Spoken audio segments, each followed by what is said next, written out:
Hello दोस्तों, नमस्कार। आपका स्वागत है आपके अपने चैनल हिंदी हब ऑफिशियल में। तो हम दोस्तों पढ़ रहे हैं गोदान, और गोदान के 34वें भाग पर चल रहे हैं। 33 भाग हम पूर्ण कर चुके हैं। यदि आपने नहीं पढ़ा है तो आप पहले भाग से हमारे साथ में पढ़िएगा, आपको ज़रूर मज़ा आएगा। इसके अलावा जितनी भी आरपीएससी सेकंड ग्रेड में, आरपीएससी फर्स्ट ग्रेड में रचनाएं हैं, उनके नाम से प्लेलिस्ट बनी हुई हैं, जिसकी लिंक आपके डिस्क्रिप्शन बॉक्स में दे दी गई है। वहीं पर टेलीग्राम के चैनल की लिंक है, जिससे आप ज्वाइन कर सकते हैं। तो एक बार दोस्तों, यदि आपको हमारी मेहनत पसंद आ रही हो तो आप लाइक करें, और जो भी अच्छाइयाँ हैं, बुराइयाँ हैं, आप जो कुछ चाहते हैं, किस रचना को पढ़ना चाहते हैं, किसकी प्रश्नोत्तरी नए तरह से चाहते हैं, तो वो आप कमेंट में करके हमें ज़रूर बताएं। तो चलिए, हम पिछली वीडियो में हमने 32वां और 33वां भाग पढ़ा था, उसका थोड़ा सा हम सार है वो समझ लेते हैं। 32वें भाग में हम देखते हैं कि मिर्ज़ा खुर्शीद को नई नई चीज़ों की सनक है वो सवार रहती है। अब उन्होंने एक वेश्या नाटक मंडली का आयोजन किया है। वो चाहते हैं कि भाई वेश्याओं का उद्धार करना चाहते हैं, मर्दों की हवस का शिकार नहीं बने स्त्रियां। इसके लिए वो उनकी शक्ति को नाट्य कला में लगाना चाहते हैं। और वो अपनी जवानी के दिनों में काफ़ी अय्यास रह चुके थे, और जैसे जैसे आदमी बुढ़ापे में जाता है तो उसको अपनी जवानी की भूलों पर पछतावा तो होता ही है। तो वो कुछ इसी तरह से अपनी गलतियों को सुधारने के लिए उन्होंने ये नाटक मंडली खोली है। इसके इसके अलावा वो अपनी जवानी के दिनों में जब एक बार कैंप में मलेरिया के मरीज रहे थे, तो उस समय एक बाला ने उनकी सेवा की थी, जो उसके बारे में वो काफ़ी प्रेम से सोचते हैं कि काश उस समय मैंने उससे विवाह कर लिया होता तो आज मेरा जीवन है वो कितना सुखमय होता। इसी दशा में विचार करते हुए मेहता जी हैं वो उनके पास आ जाते हैं, और वो दोनों में बातचीत होती हैं। मिर्ज़ा खुर्शीद कहते हैं कि भाई, परिवार में पूरा सम्मान ना मिलने के कारण, आर्थिक कष्टों के कारण कोई भी जो लड़की या स्त्री है वो इस तरह की क्रिया करने पे मजबूर होती है। लेकिन मेहता जी का विचार इसके ठीक विपरीत था। वो कहते हैं कि केवल मानसिक भोग विलास की, अय्याश की जो आदत है, वो ही इस तरफ किसी भी व्यक्ति को धकेलती है। दोनों में काफ़ी विवाद होता है। मेहता जी कहते हैं कि जब तक संसार में धनवानों की जगह रहेगी तब तक विलास भी चलता रहेगा। आप उस तरह से, उस तरफ से आप नाटक मंडली से वाली निकालेंगे, लेकिन वो जगह है वो खाली नहीं रहेगी। उस जगह पर नई स्त्रियां, नए आदमी आ जाएंगे। तो जब तक धन है तब तक विलास खत्म नहीं हो सकता। संसार में कभी देखिए, धन की जो वैल्यू है वो कभी भी घटी नहीं है, और विलास भी सदा चलता रहा है। इस प्रकार की बहस का कोई अंत नहीं होता है। यहीं पर हमारा जो 32वां भाग है वो समाप्त हो जाता है। 33वें भाग में दोस्तों हम देखते हैं कि मेहता जी हैं, और मेहता जी अब परीक्षक की जगह क्या हो गए हैं, परीक्षार्थी हो गए हैं। पहले तो वो तरह तरह से मालती की परीक्षा लिया करते थे, उससे दूर दूर रहते थे, लेकिन अब वो खुद एक परीक्षार्थी बन गए हैं। और वो चाहते हैं कि मालती को कोई भी आंख से ना देखे, और उसके पास जाने की चेष्टा करते हैं, लेकिन वो जा नहीं पाते हैं। उनकी जो अचकन है वो काफ़ी पुरानी हो गई है, जिसकी वजह से एक बार मालती ने टोक दिया था कि भाई यहाँ पर तो क्या है, अच्छी तरह से आएँ। तो वो क्या है, कई बार रह रह करके मन महसूस करके रह जाते हैं कि कैसे जाएं। इसके बाद में उनका मकान मालिक है, उसने भी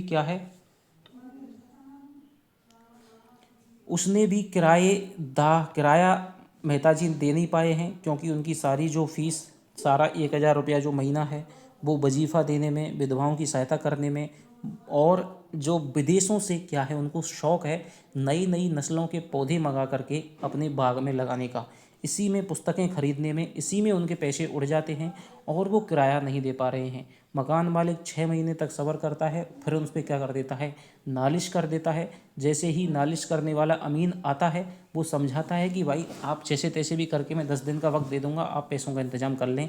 लेकिन मेहता जी कहाँ से करते। उस समय मालती भी उनके पास बैठी हुई है। तो वहीं पर मालती बैठी हुई होती है, और मालती से कहती है कि भाई तुम्हारे 1000 रुपये आते हैं वो कहाँ पर उड़ जाते हैं। वो कहती है कहीं नहीं, मैं एक पैसा भी व्यर्थ में खर्च नहीं करता, लेकिन फिर भी मुझ पर तंगी रहती है। तो इस समय तुम मुझे क्या कर लो, उबार लो, तुम मुझको पैसे दे दो। मालती कहती है कि जब मेरे पास तुम्हारा पैसा आएगा और मेरे से ही खर्च होगा तब मैं तुम्हें रुपये दूंगी। इस तरह की बात को स्वीकार कर लेते हैं। मालती उसको रुपये दे देती है, नालिश उन पर से हट जाती है।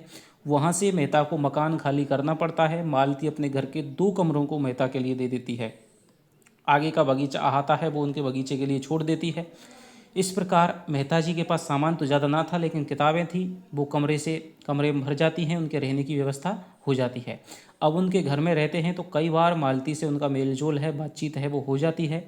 लोगों को लग रहा है कि उनकी शादी की तैयारियां हैं वो चल रही हैं। लेकिन यहाँ पर Premchand ji live in relationship के कंसेप्ट को यहाँ पर प्रमुखता से लाना चाहते हैं। इसके बाद में हम देखते हैं कि भाई गोबर ने मालती के यहाँ पर नौकरी कर ली है। एक बार रात में माघ के महीने की सर्दी में मालती की गाड़ी का पेट्रोल ख़त्म हो जाता है। तब गोबर ही है जो उनकी गाड़ी को धक्का दे करके पेट्रोल पंप तक पहुंचाता है। उसके बाद में मालती नौकरी कर लेता है। बाग में पानी देने का काम है वो नौकर करता है। एक बार उसकी बेटे यानी उसके बेटे का नाम है मंगल, उसको बुखार चढ़ाता है तो मालती उसको देखने जाती है। तब वहाँ की स्थिति को देख करके वो अपने घर का जो बैठक का कमरा है वो उनके लिए खाली कर देती है। दोनों वहाँ पर आ जाते हैं बच्चे के साथ में, और मालती बच्चे को गले में ले लेती है, लेकिन बच्चा उसके हार से चिपट जाता है। हार को लेकर के ही मानता है और उसकी गोद से फिर उतर जाता है। इसके बाद हम देखते हैं कि बच्चे को क्या आ जाता है, चेचक आ जाता है। चेचक के दाने निकल आते हैं। मालती दिन रात उसकी बैठ करके सेवा किया करती है। काफ़ी एक दिन मेहता जी रात में जगते हैं, बच्चा रो रहा था, वो सोचते हैं कि मालती जगेगी, मैं उसको चुप करा दूं। लेकिन जाकर के देखते हैं बाहर से कि मालती बच्चे को गोद में लेकर के बैठी हुई है।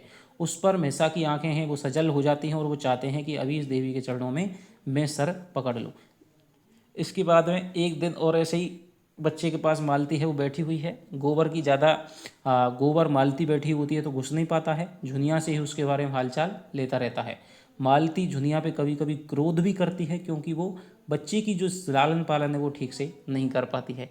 बड़े ही प्यार से सौम्यता से मालती उसकी सेवा करती रहती है। दूसरों के बच्चों से तो वो अमीरों के यहाँ तो वो पैसे लेकर के जाती है, लेकिन गरीबों को मुफ्त में देखती है। तो इस प्रकार की बातों को देख करके, उसको नज़दीक से देख करके मेहता के हृदय में मालती का प्रति जो सम्मान है वो बढ़ता हुआ जा रहा है लगातार। एक दिन मेहता के सिर में दर्द होता है और मालती है वो आती है, वो हाथों से उसको छूती है तो ऐसा लगता है कि भाई दर्द है वो चला गया है। फिर वो गोली वगैरह देती है और चली जाती है कि भाई कहाँ जा रही हो, कि मैं देखने जा रही हूँ। उसके बाद में मेहता जी एक ग्रंथ लिख रहे हैं 3 साल से, जो अब समाप्त हो गया है, और समाप्त होने के बाद में वो उसको मालती के लिए समर्पित करते हैं। जब वो ग्रंथ छप कर के आता है तो उसकी पहली प्रति मालती के लिए देते हैं और कहते हैं कि भाई ये तुम्हारी। मालती कहती है इसमें मेरे लिए समर्पित करने की क्या बात थी, कि तुम तो भाई देवी हो। वो कहती है कि देवी मैं हूँ किसकी, पत्थर की, तो अब तुम क्या है मेरी पूजा भी करने लगोगे। तब दोनों में बातचीत होती है। मालती कहती है कि भाई मैं कई दिन से इस विषय पे विचार कर रही थी कि हमें अब मित्र बनकर रहने से ही, स्त्री पुरुष बनकर रहने से अच्छा है मित्र बन कर के रहना। क्योंकि मैंने देख लिया है कि स्त्री पुरुष गृहस्थी में हमारा जो विचार है या हमारा जो दायरा है वो बहुत सीमित हो जाता है, हम बंधन में पड़ जाते हैं। इसलिए हमें क्या है अपने अपने को स्वतंत्र रहना होगा। और मैंने तुम्हारे साथ में देख लिया कि भाई तुम अलग तरह की ऊर्जा, अलग तरह के विचार लेकर के पैदा हुए हो जिसकी संसार को जरूरत है। तो तुम अपनी प्रतिभा को, अपनी ऊर्जा को, अपनी शक्ति को किस में लगाओ, संसार के सद्कार्यों में लगाओ। यदि तुम गृहस्थी के बंधन में पड़ करके उन छोटी छोटी चीज़ों में लगाने लगे तो दुनिया बहुत कुछ खो देगी। तुम्हारे जैसे आदमियों की संसार को जरूरत है। तो इस प्रकार की वो बातें कहती है, यानी कि वो कहती है कि भाई तुम भी क्या है मुझे प्राणों से प्यारे हो, मैं तुमसे प्रेम करती हूँ, तुम भी मुझसे प्रेम करते हो। तुम पे कोई संकट आ जाएगा तो मैं त्याग करने में नहीं कोई पीछे नहीं हटूंगी, तुम भी प्राणों से मेरी रक्षा करोगे। लेकिन जिस दिन भी हमें ऐसे ही रहेंगे, लेकिन जिस दिन भी मेरे मन में थोड़ा सा भी ऐसी आई तो उस दिन से मैं तुम्हारा साथ छोड़ दूंगी। 2 आंसू, जिस दिन भी मैं अपने लक्ष्य से भटकूंगी 2 आंसू गिरा करके मैं तुम्हारा साथ छोड़ दूंगी। तो इस प्रकार जीवन गुजारने की बात को सुन करके मेहता भी स्वीकार कर लेते हैं और दोनों एक साथ एकांत में प्रगाढ़ आलिंगन में बद्ध हो जाते हैं। और मेहता जी सोचते हैं, मेहता जी को लगता है कि मेरे अंदर से एक नए ही जीवन का उदय हो रहा है। तो यहाँ पर दोस्तों हमारा 33वां भाग है वो समाप्त होता है। अब हम 34वें भाग को पढ़ते हैं। तो देखिए, सिलिया का बालक अब 2 साल का हो रहा था और सारे गांव में दौड़ लगाता था। अपने साथ एक विचित्र भाषा लाया था और उसी में बोलता था, चाहे कोई समझे या ना समझे। उसकी भाषा में तय लय और घय की कसरत थी। यानी कि क्या था दोस्तों, वो तोतली बातें करता था। और स और रे आदि वर्ण गायब थे। उसी भाषा में रोटी का नाम ओटी, दूध का नाम तूत और साग का नाम छाग और कौड़ी का नाम तौली। जानवरों की बोलियां की ऐसी नकल करता है कि हंसते हंसते लोगों के पेट में बल पड़ जाता है। किसी ने पूछा, रामू कुत्ता कैसे बोलता है? तो देखिए, सिलिया और कौन, माता दीन, उनके बेटे का नाम क्या है? रामू है। रामू कुत्ता कैसे बोलता है? तो रामू गंभीर भाव से कहता है भों भों और काटने दौड़ता। बिल्ली कैसे बोले? रामू म्याऊं म्याऊं करके आंखें निकाल कर ताकता और पंजों से नोचता। बड़ा मस्त लड़का था, जब देखो खेलने में मगन रहता, ना खाने की सुध थी ना पीने की। गोदी से उसे चिढ़ थी। उसके सबसे सुखी क्षण वह होते जब वह द्वार के नीम के नीचे मनोधूल बटोर कर उसमें लौटता, सिर पर मड़ता, उसकी ढेरियां लगाता, घरौंदे बनाता। अपनी उम्र के लड़कों से उसकी एक क्षण ना पड़ती। शायद उन्हें अपने साथ खिलाने के योग्य ही ना समझता था। कोई पूछता, तुम्हारा नाम क्या है? चटपट कहता, लामू। तुम्हारे बाप का नाम क्या है? माता दीन। और तुम्हारी माँ का? छिलिया। और दाता दीन कौन है? वो कहता कि वह हमारा छाला है। ना जाने कितने दाता दीन से ना जाने किसने दाता दीन से उसका यह नाता बता दिया था। रामू और रूपा में खूब पड़ती थी। वह रूपा का खिलौना था। उसे उबटन मलती, काजल लगाती, नहलाती, बाल संभालती, अपने हाथों कोर कोर बनाकर खिलाती और कभी कभी उसे गोद में लिए रात को सो जाती। धनिया डांटती, तू सब कुछ छुआछूत किए देती है, मगर वह किसी की ना सुनती। चीथड़े की गुड़िया ने उसे माथा बनना सिखाया था। वह मातृभावना जीता जागता बालक पाकर अब गुड़ियों से संतुष्ट ना हो सकती थी। उसी के घर के पिछवाड़े, जहाँ किसी जमाने में उसकी बरदौर थी, होरी के खंडर में सिलिया अपना एक फूस का झोंपड़ा डालकर रहने लगी थी। होरी के घर में उम्र तो नहीं कट सकती थी। माता दीन को कई सौ रुपए खर्च करने के बाद अंत में काशी के पंडितों ने फिर से ब्राह्मण बना दिया। उस दिन बड़ा भारी हवन हुआ। बहुत से ब्राह्मणों ने भोजन किया और बहुत से मंत्र और श्लोक पढ़े गए। माता दीन को शुद्ध गोबर और गोमूत्र खाना पीना पड़ा। गोबर से उसका मन पवित्र हो गया, मूत्र से उसकी आत्मा में असुचिता के कीटाणु मर गए। तो यहाँ पर देखिए, इस पाखंड पे क्या कर रहे हैं प्रेमचंद जी, व्यंग कर रहे हैं, लेकिन एक तरह से इस प्रायश्चित ने उसे सचमुच पवित्र कर दिया। हवन के प्रचंड अग्निकुंड में उसकी मानवता निखर गई और हवन की ज्वाला के प्रकाश से उसने धर्म स्तंभों को अच्छी तरह पकड़ लिया। तो ये किसके बारे में बातचीत हो रही है? माता दीन के बारे में।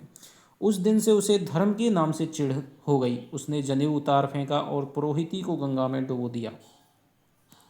अब वह पक्का खेतीहर था। उसने यह भी देखा कि यद्यपि विद्वानों ने उसका ब्राह्मणत्व स्वीकार कर लिया, लेकिन जनता अब भी उसके हाथ का पानी नहीं पीती।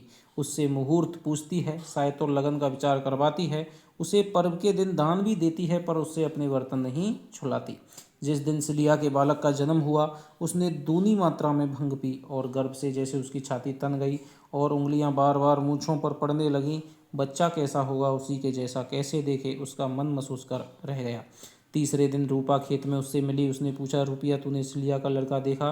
रुपया बोली, देखा क्यों नहीं, लाल लाल है, खूब मोटा, बड़ी बड़ी आंखें हैं, सिर में झबराले बाल हैं, टुकुर टुकुर ताकता है। माता दीन के हृदय में जैसे वह बालक आ बैठा था और हाथ पांव फेंक रहा था। उसकी आंखों में नशा सा छा गया। उसने उस किशोरी रूपा को गोद में उठा लिया, फिर कंधे पर बिठा लिया, फिर उतार कर उसके कपोलों को चूम लिया। रूपा बाल संभालती हुई डीठ होकर बोली, चलो मैं तुमको दूर से दिखा दूं, उसारे में ही तो है। सिलिया बहन ना जाने क्यों हरदम रोती रहती है। माता दीन ने मुंह फेर लिया। उसकी आंखें सजल हो आई थीं और होठ कांप रहे थे। उस रात को जब सारा गांव सो गया और पेड़ अंधकार में डूब गए, तो वह सिलिया के द्वार पर आया और संपूर्ण प्राणों से बालक का रोना सुना, जिसमें सारी दुनिया का संगीत, आनंद और माधुर्य भरा हुआ था। सिलिया बच्चे को होरी के घर में खटोले पर सुलाकर मजूरी करने चली जाती। माता दीन किसी न किसी बहाने से होरी के घर आता और कनखियों से बच्चे को देखकर अपना कलेजा और आंखें और प्राण शीतल करता। धनिया मुस्कुराकर कहती, लजाते क्यों हो, गोद में ले लो, प्यार करो, कैसा काठ का कलेजा है तुम्हारा, बिल्कुल तुमको पड़ा है। माता दीन 1-2 रुपये सिलिया के लिए फेंक कर बाहर निकल आता। बालक के साथ उसकी आत्मा भी बढ़ रही थी, खिल रही थी, चमक रही थी। अब उसके जीवन का भी उद्देश्य था, एक व्रत था, उसमें संयम आ गया, गंभीरता आ गई, दायित्व आ गया। एक दिन रामू खटोले पर लेटा हुआ था। धनिया कहीं गई थी। रूपा भी लड़कों का शोर सुनकर खेलने चली गई। घर अकेला था। उसी वक्त माता दीन पहुंचा। बालक नीले आकाश की ओर देख देख कर हाथ पांव फेंक रहा था, हुमक रहा था, जीवन के उस उल्लास के साथ जो अभी उसमें ताजा था। माता दीन को देखकर वह हंस पड़ा। माता दीन स्नेह विह्वल हो गया। उसने बालक को उठाकर छाती से लगा लिया। उसकी सारी देह और हृदय और प्राण रोमांचित हो उठे, मानो पानी की लहरों में प्रकाश की रेखाएं कांप रही हों। बच्चे की गहरी निर्मल अताह मोद भरी आंखों में जैसे उसके जीवन का सत्य मिल गया। उसे एक प्रकार का भैसा लगा, मानो वह दृष्टि उसके हृदय में चुभ ही जाती हो। वह कितना अपवित्र है, ईश्वर का वह प्रसाद कैसे छू सकता है। उसने बालक को सशंक मन के साथ फिर लिटा दिया। उसी वक्त रूपा बाहर से आई और वह बाहर निकल गया। एक दिन खूब बोली ग्रेस लिया घास लेकर बाजार गई हुई थी। रूपा अपने खेल में मग्न थी। रामू अब बैठने लगा था, कुछ कुछ बकवां चलने भी लगा था। उसने जो आंगन में बिनौले बिछे देखे तो समझा बतासे फैले हुए हैं। कई उठाकर खाए और रात को उसे ज्वर आ गया। दूसरे दिन निमोनिया हो गया। तीसरे दिन संध्या समय सिलिया के गोद में ही बालक के प्राण निकल गए। लेकिन बालक मरकर भी सिलिया के जीवन का केंद्र बना रहा। उसकी छाती में दूध का उबाल सा आता और आंचल भीग जाता। उसी क्षण आंखों में आंसू भी निकल पड़ते। पहले सब कामों से छुट्टी पाकर रात को जब वह रामू को हिये से लगाकर स्तन उसके मुंह में दे देती तो मानो उसके प्राणों में बालक की स्फूर्ति भर जाती। तब वह प्यारे प्यारे गीत गाती, मीठे मीठे स्वप्न देखती और नए नए संसार रचती, जिसका राजा रामू होता।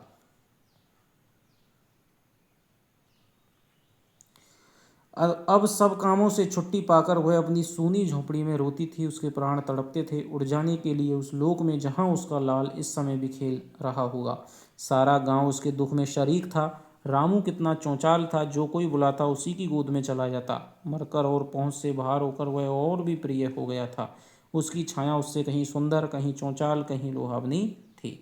माता दीन उस दिन खुल पड़ा। पर्दा होता है हवा के लिए, आंधी में पर्दे उठा के रख दिए जाते हैं कि आंधी के साथ उड़ना जाए। उसने शव को दोनों हथेलियों पर उठा लिया और अकेला नदी के किनारे तक ले गया, जो 1 मील का पाट छोड़कर पतली सी धार में समा गई थी। 8 दिन तक उसके हाथ सीधे न हो सके।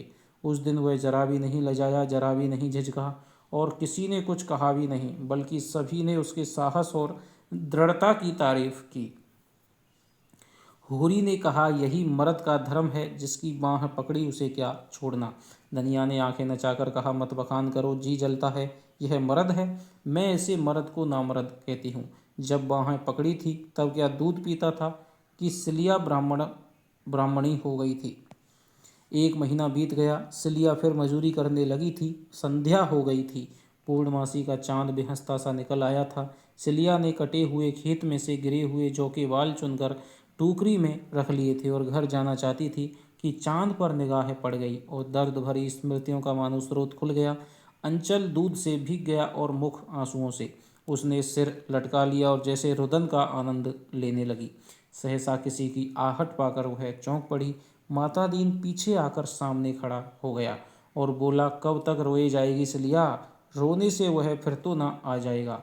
और यह कहते कहते वह खुद रो पड़ा। सिलिया के कंठ में आए हुए भर्त्सना के शब्द पिघल गए। आवाज़ संभाल कर बोली, तुम आज इधर कैसे आ गए? माता दीन कातर होकर बोला, इधर से जा रहा था, तुझे बैठा देखा चला आया। तुम तो उसे खेला भी ना पाए। नहीं सिलिया, एक दिन खिलाया था। सच?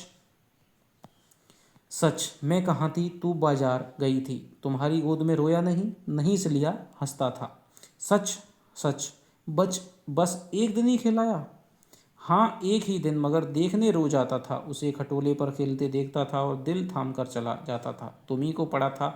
मुझे तो पछतावा होता है कि नाहक उस दिन उसे गोद में लिया। यह मेरे पापों का दंड है।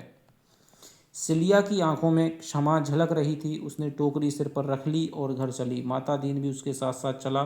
सिलिया ने कहा, मैं तो अब धनिया काकी के बरोठे में सोती हूँ, अपने घर में अच्छा नहीं लगता। धनिया मुझे बराबर समझाती रहती थी। सच? हाँ सच। जब मिलती थी समझाने लगती थी। गांव के समीप आकर सिलिया ने कहा, अच्छा अब इधर से अपने घर चले जाओ, कहीं पंडित देख ना लें। माता दीन ने गर्दन उठाकर कहा, मैं अब किसी से नहीं डरता। घर से निकाल देंगे तो कहाँ जाओगे? मैंने अपना घर बना लिया है। सच? हाँ सच। कहाँ?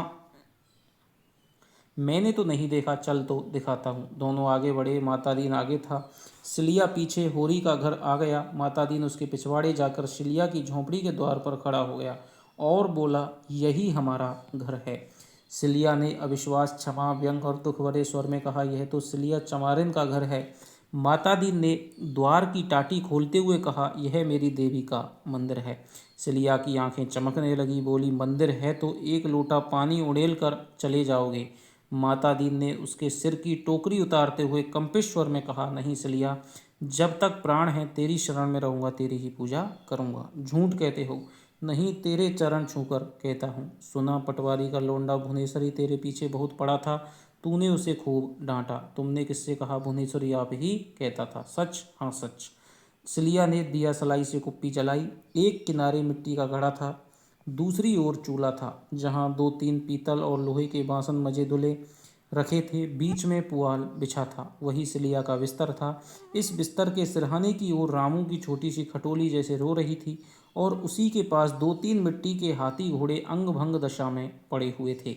जब स्वामी ही ना रहा तो कौन उनकी देखभाल करता। मातादीन पुआल पर बैठ गया। कलेजे में हुक सी उठ रही थी, जी चाहता था खूब रोए। सिलिया ने उसकी पीठ पर हाथ रखकर कहा, तुम्हें कभी मेरी याद आती थी? मातादीन ने उसका हाथ पकड़कर हृदय से लगाकर कहा, तू हरदम मेरी आंखों के सामने फिरती रहती थी, तू भी मुझे याद करती थी। मेरा तो तुमसे जी जलता था, और दया नहीं आती थी? कभी नहीं। तो भुवनेश्वरी, अच्छा गाली मत दो, मैं डर रही हूँ, गांव वाले क्या कहेंगे? जो भले आदमी है वह कहेंगे यही इसका धर्म था, जो बुरे हैं उसकी मैं परवाह नहीं करता। तो देखिए ये कथन है वो सबसे शानदार है कि जो भले आदमी वह ये कहेंगे इसका धर्म था, जो बुरे में उनकी परवाह नहीं करता। तो ये किसका कथन है? ये हो जाएगा आपका मातादीन। और तुम्हारा खाना कौन पकाएगा? मेरी रानी सिलिया। तो ब्राह्मण कैसे रहोगे? मैं ब्राह्मण नहीं, चमार ही रहना चाहता हूँ। जो अपना धर्म पाले वही ब्राह्मण है, जो धर्म से मुंह मोड़े वही चमार है। तो ये मातादीन कथन है। सिलिया ने उसके गले में बाहें डाल दी। अगला दोस्तों 35वां भाग है। होरी की दशा दिन दिन गिरती जा रही थी। जीवन के संघर्ष में उसे सदैव हार हुई, पर उसने कभी हिम्मत नहीं हारी। प्रत्येक हार जैसे उसे भाग्य से लड़ने की शक्ति दे देती थी। मगर अब वह अंतिम दशा को पहुंच गया था, जब उसमें आत्मविश्वास भी ना रहा था। अगर वह अपने धर्म पर अटल रह सकता तो भी कुछ आंसू पुछते, मगर वह बात ना थी। उसने नीयत भी बिगाड़ी, अधर्म भी कमाया, कोई ऐसी बुराई ना थी जिसमें वह पड़ा ना हो। पर जीवन की कोई अभिलाषा न पूरी हुई, और भले दिन मृग तृष्णा की भांति दूर ही होते चले गए। यहाँ तक कि अब उसे धोखा भी ना रह गया था। झूठी आशा की हरियाली और चमक भी अब उसे नजर न आती थी। हारे हुए महीप की भांति उसने अपने को इन 3 बीघे के किले में बंद कर लिया था, और उसे प्राणों की तरह बचा रहा था। फाके सहे, बदनाम हुआ, मजूरी की, पर किले को हाथ से ना जाने दिया। मगर अब वह किला भी हाथ से निकला जाता था। 3 साल से लगान बाकी पड़ा हुआ था, और अब पंडित नोखीराम ने उस पर बेदखली का दावा कर दिया। कहीं से रुपए मिलने की आशा न थी। ज़मीन उसके हाथ से निकल जाएगी, और उसके जीवन के बाकी दिन मजूरी करने में कटेंगे। भगवान की इच्छा, राय साहब को क्या दोष थे? असामियों से ही उनका भी गुजर है। इसी गांव पर आधे से ज़्यादा घरों पर बेदखली आ रही है। आगे औरों की जो दशा होगी वह उसकी भी होगी। भाग्य में सुख बधा होता तो लड़का यूं ही हाथ से निकल जाता। साँझ हो गई थी। वह इसी चिंता में डूबा बैठा था कि पंडित दातादीन ने आकर कहा, क्या हुआ होरी? तुम्हारी बेदखली के बारे में।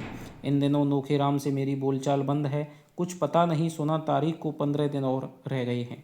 होरी ने उनके लिए खाट डालकर कहा, वह मालिक है, जो चाहे करें।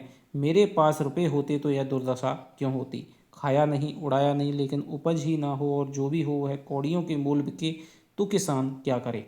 लेकिन जायदाद तो बचानी ही पड़ेगी। निवाय कैसा होगा? बाप दादों की इतनी ही निशानी बच रही है, वह निकल गई तो कहाँ रहोगे? भगवान की मर्जी है, मेरा क्या बस। एक उपाय है जो तुम करो। होरी को जैसे अभयदान मिल गया, इनके पांव पड़कर बोला, बड़ा धर्म होगा महाराज, तुम्हारे सिवा मेरा कौन है? मैं तो निराश हो गया था। निराश होने की कोई बात नहीं है। बस इतना ही समझ लो कि सुख में आदमी का धर्म कुछ और होता है, दुख में कुछ और। सुख में आदमी दान देता है, मगर दुख में भीख तक मांगता है। उस समय आदमी का यही धर्म हो जाता है। तो ये कथन देखिए दाता दीन जी बढ़िया बोल रहे हैं। शरीर अच्छा रहता है तो हम बिना स्नान पूजा किए मुंह में पानी भी नहीं डालते।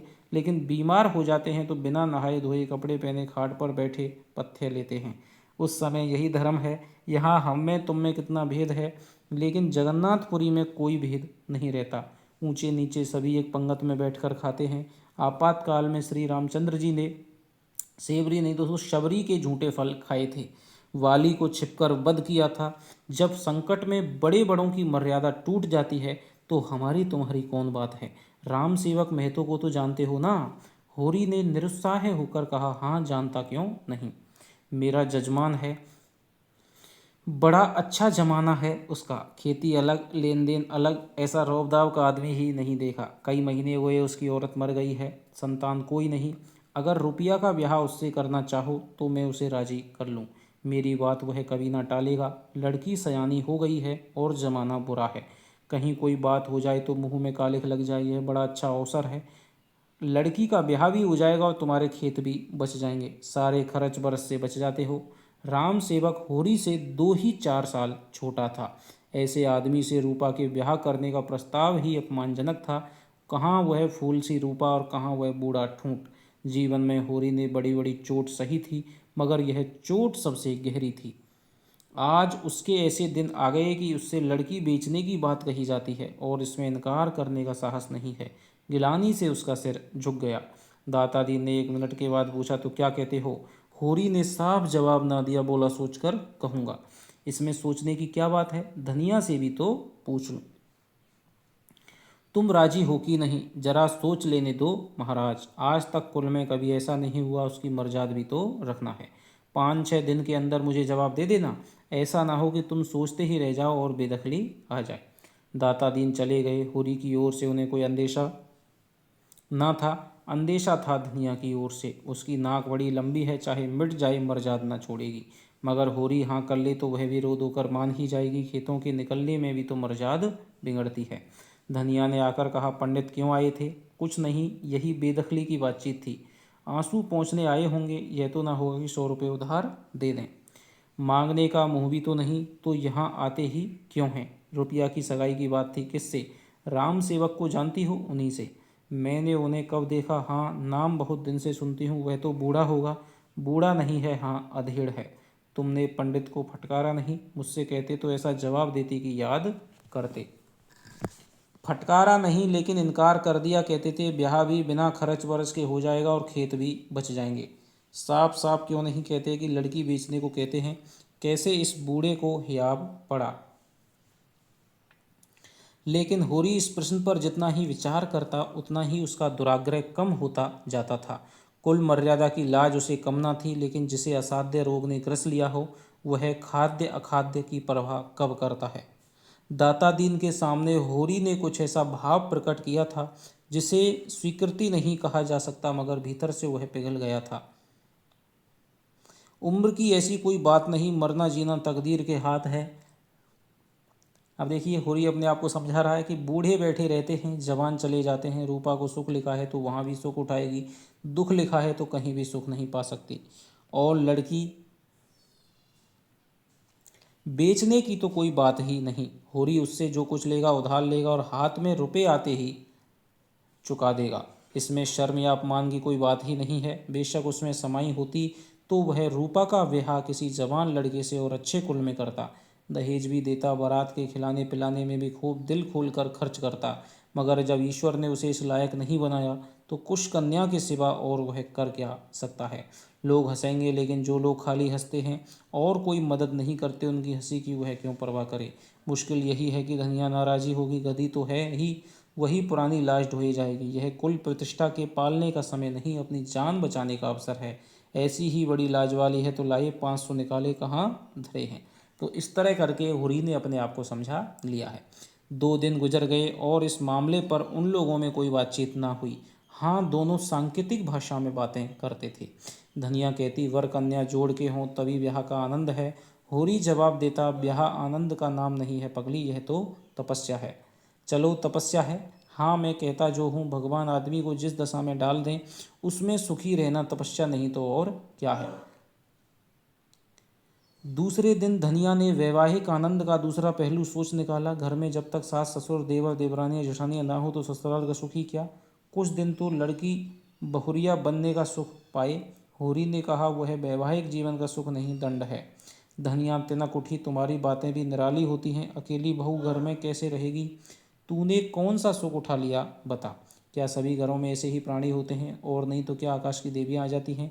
अकेली तो बहू, उस पर हुकूमत करने वाला सारा घर। बेचारी किस किस को खुश करे, जिसका हुक्म न माने वही बैरी, सबसे भला अकेला। फिर भी बात यहीं तक रह गई, मगर धनिया का पल्ला हल्का होता जाता था। चौथे दिन राम सेवक महतो खुद आ पहुँचे।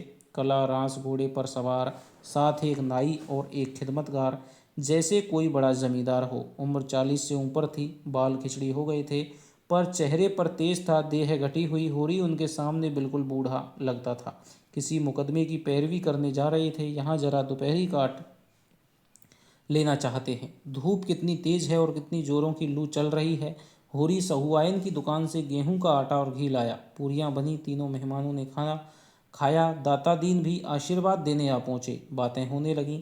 दाता दीन ने पूछा, कैसा मुकदमा है मैं तो? राम सेवक ने शान जमाते हुए कहा, मुकदमा तो एक न एक लगा ही रहता है महाराज। संसार में गऊ बनने से काम नहीं चलता, जितना दबो उतना ही लोग दबाते हैं। तो यहाँ पर देखिए, ये जो कथन है वो आ चुका है आरपीएससी असिस्टेंट प्रोफेसर 2023 की भर्ती में, कि संसार में गऊ बनने से काम नहीं चलता, जितना दबो उतना ही लोग दबाते हैं। तो ये राम सेवक का कथन है। थाना, पुलिस, कचहरी, अदालत सब है हमारी रक्षा के लिए, लेकिन रक्षा कोई नहीं करता। चारों तरफ लूट है। जो गरीब है, बेकस है, उसकी गर्दन काटने के लिए सभी तैयार रहते हैं। भगवान ना करे कोई बेईमानी करे, यह बड़ा पाप है। लेकिन अपने हक और न्याय के लिए ना लड़ना, उससे भी बड़ा पाप है। तुम ही सोचो, आदमी कहाँ तक दबे। यही तो जो किसान है वह सबका नरम चारा है। पटवारी को नजराना दस्तूरी ना दे तो गांव में रहना मुश्किल। जमींदारी के चपरासी और कारिंदों का पेट ना भरे तो निर्वाह ना हो। थानेदार और कांस्टेबल को तो जैसे उसके दामाद हैं, जब उनका दौरा गांव में हो जाए। किसानों का धर्म है कि वह उनका आदर सत्कार करें, नज़र नयाज दें, नहीं एक रिपोर्ट में गांव का गांव बंध जाए।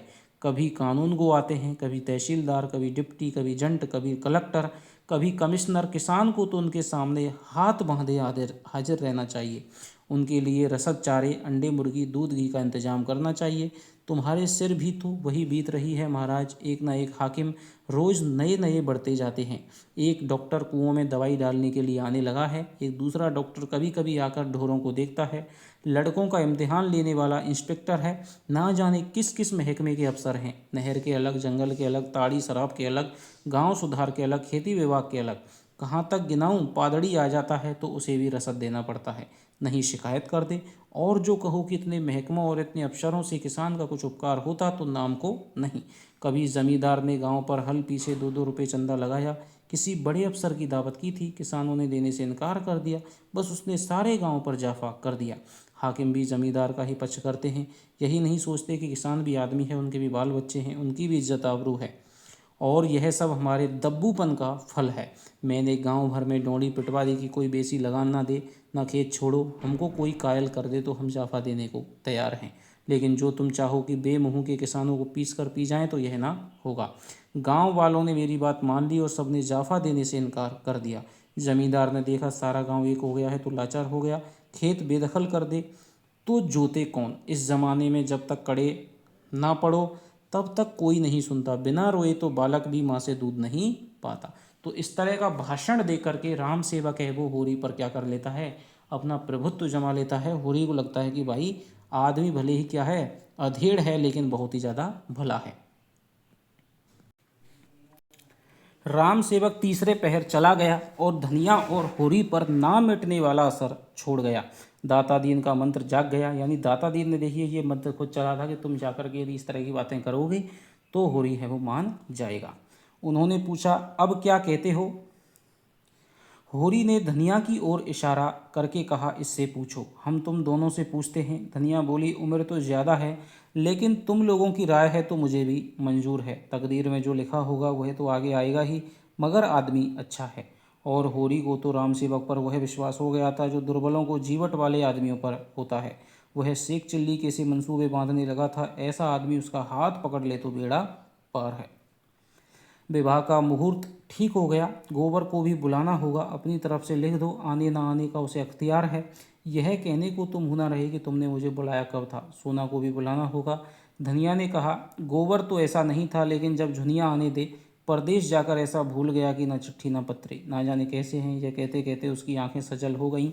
गोबर को खत मिला तो चलने को तैयार हो गया। झुनिया को जाना अच्छा तो ना लगता था, पर इस अवसर पर कुछ कह ना सकी। बहन के ब्याह में भाई का ना जाना कैसे संभव हो, सोना के ब्याह में ना जाने का कैसा कलंक या कम है। गोबर आर्द्र कंठ से बोला, माँ बाप से खिंचे रहना कोई अच्छी बात नहीं। अब हमारे हाथ पांव हैं, उनसे खिंच लें चाहे लड़ लें, लेकिन जन्म तो उन्हीं ने दिया है, पाल पोस कर जवान तो उन्हीं ने किया। अब वह हमें चार बातें भी कहने तो हमें गम खाना चाहिए। इधर मुझे बार बार अम्मा दादा की याद आया करती है।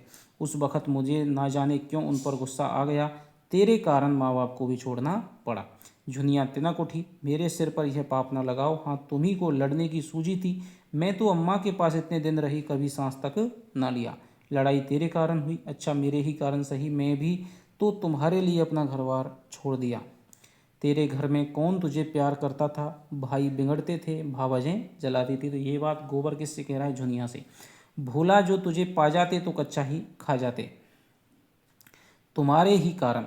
अब की जब तक रहें तो इस तरह रहें कि उन्हें भी जिंदगानी का कुछ सुख मिले, उनकी मर्जी के खिलाफ कोई काम ना करें। दादा इतने अच्छे हैं कि कभी मुझे डांटा तक नहीं। अम्मा ने कई बार मारा है, लेकिन जब वह मारती हैं तब कुछ ना कुछ खाने को दे देती थी, मारती थी, पर जब तक मुझे हंसा ना ले उन्हें चैन ना आता था। दोनों ने मालती से जिक्र किया। मालती ने छुट्टी ही नहीं दी, कन्या के उपहार के लिए एक चरखा और हाथों का कंगन भी दिया। वह खुद जाना चाहती थी, लेकिन कई ऐसे मरीज उनके इलाज में थे जिन्हें एक दिन के लिए भी न छोड़ सकती थी। हाँ, शादी के दिन आने का वायदा किया और बच्चे के लिए खिलौनों का ढेर लगा दिया। उसे बार बार चूमती थी और प्यार करती थी, मानो सब कुछ पेशगी ले लेना चाहती थी। बच्चा उसके प्यार के लिए बिल्कुल परवाह न करके घर चलने के लिए खुश था। उस घर के लिए जिसको उसने देखा तक ना था। उसकी बाल कल्पना में घर स्वर्ग से भी बढ़कर कोई चीज़ थी। गोबर ने घर पहुंचकर उसकी दशा देखी तो ऐसा निराश हुआ कि इसी वक्त यहाँ से लौट जाए। घर का एक हिस्सा गिरने गिरने को हो गया था। द्वार पर केवल एक बैल बंधा हुआ था, वह भी नीम जान। धनिया और होरी दोनों फूले ना समाये, लेकिन गोबर का जी उचाट था। अब इस घर के संभलने की क्या आशा है। वह गुलामी करता है, लेकिन भर पेट खाता तो है। केवल एक ही मालिक का नौकर तो है, यहाँ तो जिसे देखो वही रौब जमाता है। गुलामी है, पर सूखी मेहनत करके अनाज पैदा करो और जो रुपए मिलें वह दूसरों को दे दो। आप बैठे राम राम करो। दादा ही का कलेजा है कि यह सब सहते हैं, उससे तो एक दिन ना सहा जाए। और यह दशा कुछ होरी को ही ना थी, सारे गांव पर यह विपत्ति थी। ऐसा एक आदमी भी नहीं जिसकी रोनी सूरत ना हो, मानो उसके प्राणों की जगह वेदना ही बैठी उन्हें कठपुतलियों की तरह नचा रही हो। चलते फिरते थे, काम करते थे,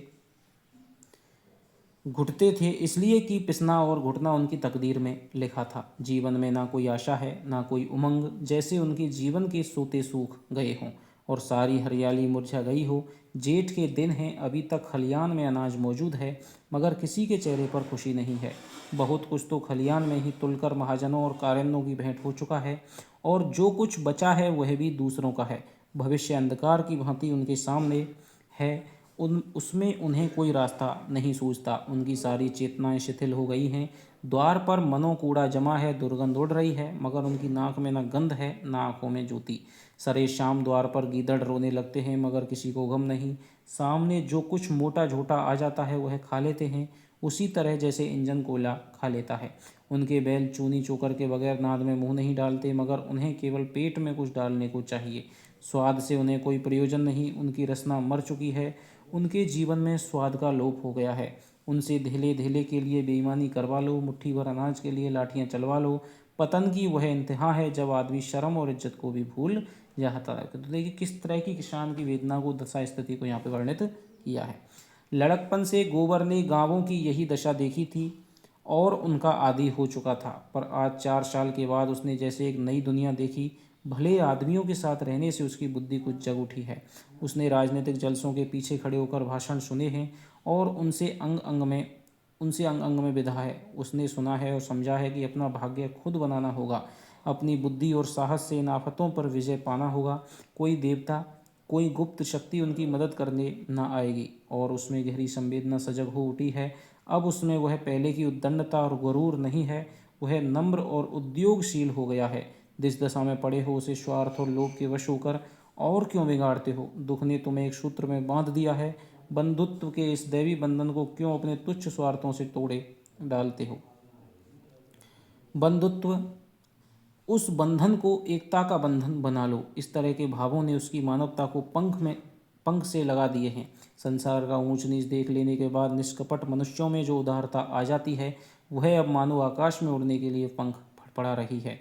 होरी को अब वह कोई काम करते देखता है तो उसे हटाकर खुद काम करने लगता है, जैसे पिछले दुर्व्यवहार का प्रायश्चित करना चाहता हो। कहता है, दादा अब कोई चिंता मत करो, सारा भार मुझ पर छोड़ दो। मैं अब हर महीने खर्च भेजूंगा। इतने दिन तो मरते खपते रहे, कुछ दिन तो आराम कर लो। मुझे धिक्कार है कि मेरे रहते तुम्हें इतना कष्ट उठाना पड़े। और होरी के रोम रोम से बेटे के लिए आशीर्वाद निकल आता है। उसे अपनी जीर्ण देह में दैवी स्फूर्ति का अनुभव होता है। वह इस समय अपने कर्ज का ब्यौरा कहकर उसकी उठती जवानी पर चिंता की बिजली क्यों गिराए? वह आराम से खाए पिए जिंदगी का सुख उठाए, मरने खपने के लिए वह तैयार है। यही उसका जीवन है। राम राम जपकर वह जी भी तो नहीं सकता, उसे तो फावड़ा और कुदाल चाहिए। राम राम की माला फेरकर उसका चित्त शांत न होगा। गोबर ने कहा, कहो तो मैं सबसे किस्त बंधवा लूं और हर महीने महीने देता जाऊं, सब मिलकर कितना होगा? होरी ने सिर हिलाकर कहा, नहीं बेटा, तुम काहे को तकलीफ उठाओगे? तुम्ही को कौन से बहुत मिलते हैं, मैं सब देख लूँगा। जमाना इसी तरह थोड़े ही रहेगा, रूपा चली जाती है, कर्ज ही तो चुकाना है। तुम कोई चिंता मत करना, खाने पीने का संयम रखना। अभी देह बना लोगे तो सदा आराम से रहोगे। मेरी कौन, मुझे तो मरने खपने की आदत पड़ गई है। अभी मैं तुम्हें खेती में नहीं जोतना चाहता बेटा, मालिक अच्छा मिल गया है, उसकी कुछ दिन सेवा कर लो तो आदमी बन जाओगे। वह तो यहाँ आ चुकी है, साक्षात देवी है। कौन कह रहे हैं? मालती की। ब्याह के दिन फिर आने को कहा है। हमारे सिर आंखों पर आए। ऐसे भले आदमियों के साथ रहने से चाहे पैसे कम भी मिलें, लेकिन इतना ज्ञान बढ़ता है कि आंखें खुलती हैं। उसी वक्त पंडित दातादीन ने होरी को इशारे से बुलाया और दूर ले जाकर कमर में से 100-100 रुपये के 2 नोट निकालते हुए बोले, तुमने मेरी सलाह मान ली, बड़ा अच्छा हुआ। दोनों काम बन गए, कन्या से भी उरिन हो गए, बाप दादों की निशानी भी बच गई। मुझसे जो कुछ हो सका मैंने तुम्हारे लिए कर दिया, अब तुम जानो तुम्हारा काम जाने। होरी ने रुपए लिए तो उसका हाथ कांप रहा था, उसका सिर ऊपर ना उठ सका, मुंह से एक शब्द ना निकला, जैसा अपमान के अथाह गड्ढे में गिर गया हो और गिरता ही चला जाता है। आज 30 साल तक जीवन से लड़ते रहने के बाद वह परास्त हुआ है, और ऐसा परास्त हुआ है कि मानो उसको नगर के द्वार पर खड़ा कर दिया गया है और जो आता है उसके मुख पर थूक देता है। वह चिल्ला चिल्ला कर कह रहा है, भाइयों मैं दया का पात्र हूँ, मैंने नहीं जाना जेठ की लू कैसी होती है, माघ की वर्षा कैसी होती है। इस देह को चीर कर देखो, इसमें कितना प्राण रह गया है, कितना जख्मों से चूर, कितना ठोकरों से कुचला हुआ। उससे पूछो, कभी तूने विश्राम के दर्शन किए, कभी तू छाए में बैठा। उस पर यह अपमान, और वह अब भी जीता है, कायर लोभी अधम। उसका सारा विश्वास जो अगाध होकर स्थूल और अंधा हो गया था, मानो टूक टूक उड़ गया है। दातादीन ने कहा, तो मैं जाता हूँ, ना हो तो तुम भी इसी वक्त नोखीराम के पास चले जाओ। होरी दीनता से बोला, चला जाऊंगा महाराज, मगर मेरी इज्जत तुम्हारे हाथ में है। यानी कि तुम किसी को बता मत देना कि भाई इस तरह मैंने शादी करी है। तो ये दोस्तों यहाँ पर हमारा क्या हो गया, 35वां भाग हमारा समाप्त हो गया, जिसमें